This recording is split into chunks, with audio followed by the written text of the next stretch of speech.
Hey everyone, welcome back to the channel. Self Engineer K here, and today we've got a lot of stuff to go through. We've had a lot of cool updates with regards to new upcoming brands around VeVe, and also wanted to go through some of the upcoming events as well. So I'm going to go straight into it now. We have had confirmation of the Serial Killers drop. So I was speculating that that's the drop that was going to happen this week, and I saw the various different types of serial killer collectibles that could come out. So just on this point here, we had someone who commented NFT collecting. He said, how are we only going to get four from the set? How is it going to work? So we have 13 in total that I've seen. And the way that Dave Hughes described it is each month we're going to have four released plus a secret rare. So that would give us 3 months worth of drops. 3 weeks worth of drops spread out across 3 different months. So 1 week of each month. And I think that's pretty cool. So we know what we can expect, and at the end of it, we will have kind of like a full, complete picture. It's like kind of like the Last Supper, but the serial killer version. So I just wanted to share this with you guys.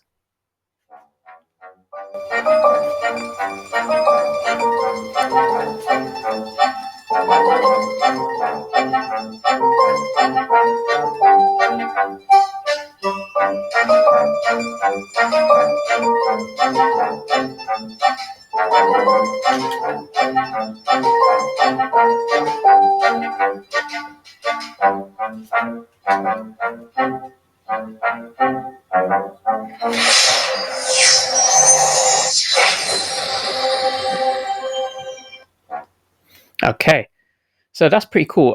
What we can see so far is we are going to be receiving these four. So the Captain Cornstarch, the Sugar Frosted Fat, which is Tony the Tiger, and that one's Captain Crunch, Count Calorie, as well as the bee. Now the bee doesn't appear in this display of 12, but it is there.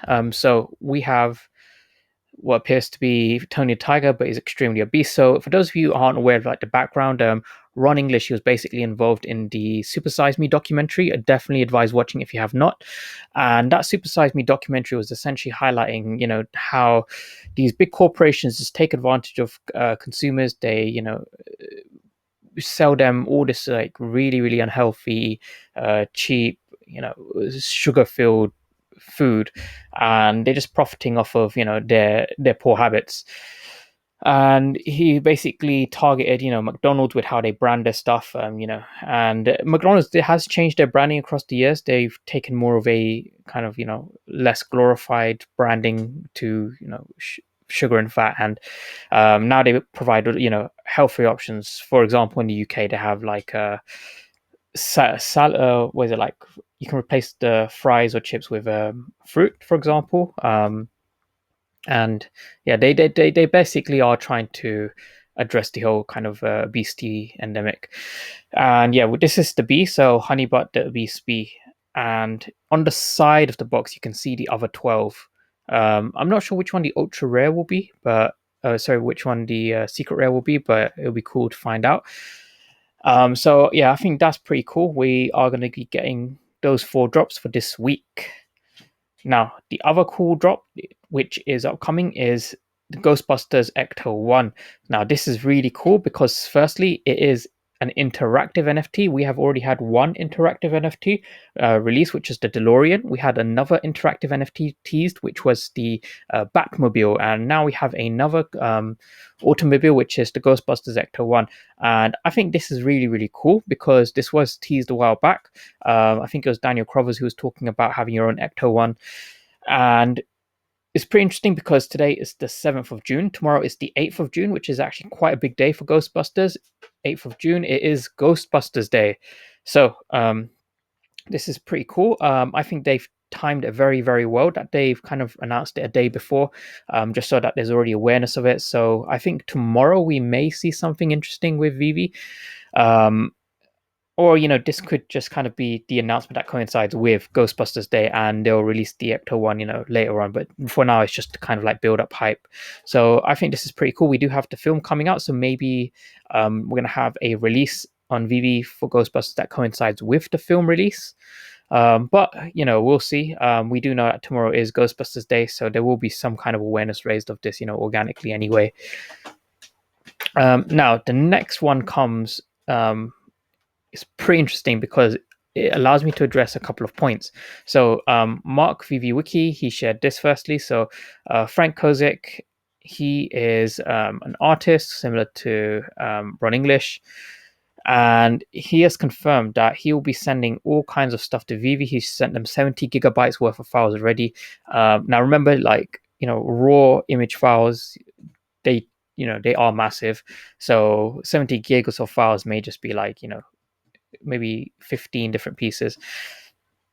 But what is cool is, so Kyle, he did also share this, and this is just a direct message to Frank Kozik, and he says, "Hello, sir. I promise I'm just a customer of this brand I'm about to mention, but I would love to see your work at VeVe. I see you're getting into NFTs. I'm going to show you until they knock at your door." And then he says it's already in the works. Now, interesting point is, a lot of people believe that NDAs, these guys can't, disclose if they're working with VeVe or not due to NDAs. But I believe, from what I've seen, the NDAs usually apply to not the licensor, but the company that's acquiring the license. They can't really discuss they're working with that licensor unless the licensor wants them to. And in this case, he seems to be perfectly happy with, if anyone wants to discuss that.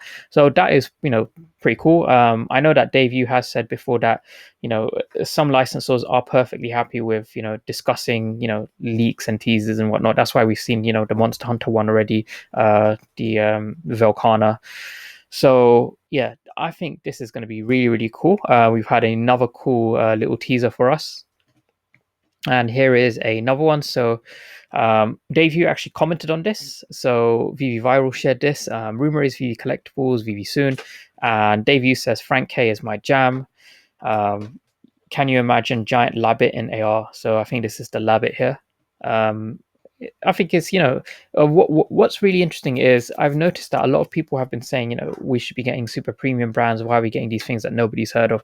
But you have to remember that the reason why VeVe will be successful is it's not just, one generic, popular brand. They are targeting, premium brands as well as niches that have their own fan bases. And when people are dedicated enough, especially if they're only dropping, a couple thousand, if there are a couple of thousand hardcore fans, then that's going to instantly sell out. Like, there's no ifs or buts about it.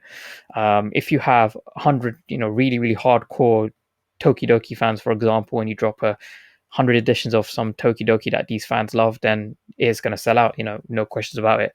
So yeah, that's just one thing to think about is they don't need to release, the super popular global brands. They can continue to target these niches as long as the editions match up with the fan base. Now, the other really cool thing is we have this event, Non-Fungible Tokyo, coming up. So what exactly is that?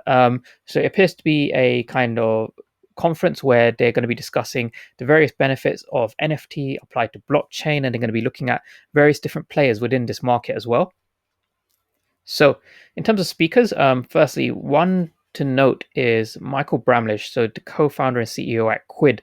So that's pretty interesting. They are getting, people who are also in the same space as VeVe, which should really mix it up. We have CEOs of various different companies involved in, kind of the gamification niche, collectibles, various other, they've got one of the engineers of OpenSea as well. And if we just scroll down, we also have Mr. Dan Crothers. So I think that's going to be pretty cool. We have had Dan at quite a few of these talks already, and it'll be pretty interesting to see just what Dan has to say, as well as what these other competitors in the space have to say as well about where they think the NFT market is going. And I'm pretty excited for it because it is a 2-day event, and not just that, it is actually a pretty long event. So it's 7.5 hours in total each day. So there's definitely going to be a lot of stuff to go through. I think the second day, so it starts at 12, finishes at, okay, so the second day is a bit shorter. It's about 6.5 hours. But yeah, I'm pretty excited for it. So this is going to actually happen this week. So it's going to start on, I believe, the Thursday. Yep, on the Thursday, and it will conclude on the Friday. So that's pretty exciting, and I'm looking forward to that. Lastly, what I did also want to touch on is the daily price for today. So pretty interesting stuff. We were following this trend line, just as I thought, multiple bounces, and then the Bitcoin price kind of just dumped and OMI followed. So remember, the price of Bitcoin will dictate what happens to the rest of the market. So it kind of defeats what's happening, in terms of OMI's technicals, which is fine. In the short term, Bitcoin is going to go all over the place just because there were a lot of people who were shorting Bitcoin, specifically institutional players. And if you look at the on-chain analytics, it's mostly new investors that are selling Bitcoin. The older investors are buying and holding, and this wasn't anticipated by the kind of institutional investors. They didn't anticipate this, Bitcoin loyalty. So there is a lot of FUD in the market, as much FUD as they can spread just to kind of, lower the price of Bitcoin so that they don't end up, losing in their positions. So that being said, Bitcoin can ultimately go as low as 18K. If that does happen, then I see us breaking even lower than where we were here at this previous low. I see us going down to like 0.1 cent. So that is a possibility that you should be prepared for.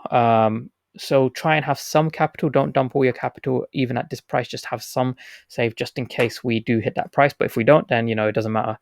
And yeah, that's pretty much what I wanted to highlight. So although we were following this trend, if we just go to the 4-hourly chart, you can just kind of see this deep red candle here. I think if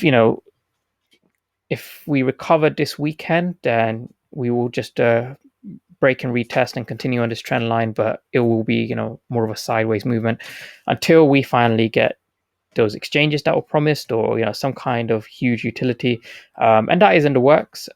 That will come. It's just not a case of if, it's just when. And I would prefer it to come towards the end of the month, just because I will have a bit more money to kind of invest into OMI. But yeah, that's pretty much everything I want to go through with you guys today. Thanks so much for watching. I will keep you guys updated with anything else I find out. Please do like and subscribe to support the content, and I'll see you guys in the next video. See ya.